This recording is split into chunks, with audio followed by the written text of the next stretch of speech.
Well, let's take you back now on how exactly Ayatollah Ali Khamenei was killed. Now, Israel struck Khamenei's residence complex, coordinated attacks with the United States. Israeli jets dropped 30 bombs at the compound. Strikes when a high-level meeting was already underway. Usually we've seen, if you remember in the past, Israel has always taken the cover of night. It's usually launched these operations in the night.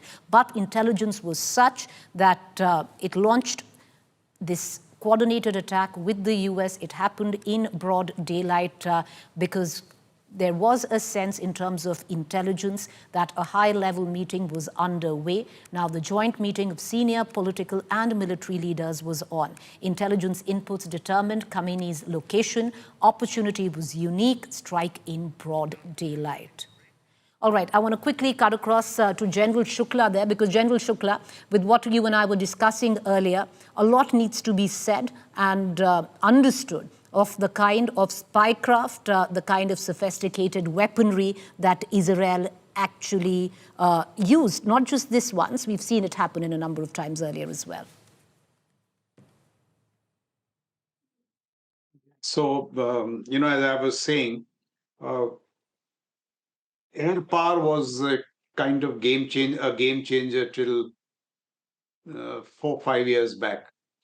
What has happened in recent times that air power itself has been taken to a new high by what is called this fifth generation digital architecture. As I said, AI is actually being used. AI is being used in Ukraine for the last 1 year. You have these Gotham software platforms which enable killing chains to get compressed to minutes. Claude was used in Venezuela.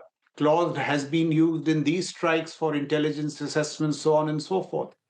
We are in the age of software-defined warfare, which means platforms like the F-22, the F-35s, the aerial fuel tankers, the aircraft carriers, their entire targeting is now a digital web.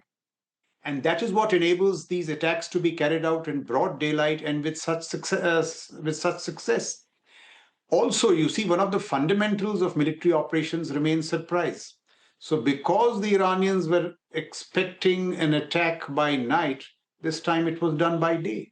But fundamental to all this was human intelligence. None of these attacks could have been carried out, from Nasrallah to those 30 IRGC commanders to the supreme leader, without ground intelligence. So the penetration of Mossad into Iran and its proxies is so deep. And this is an investment of 20 to 30 years, deep investments. And that is really the lesson for militaries from all over the world to take. Also, you just see, look at America. Now that it has seen over the last 3-4 years of these drones and missiles flying all over, Trump has pledged $3.5 trillion for the Golden Dome to be effective by 2028. And that is the time they estimate, these growing capacities of Iran in terms of missiles will move from the region to Europe and then to mainland USA.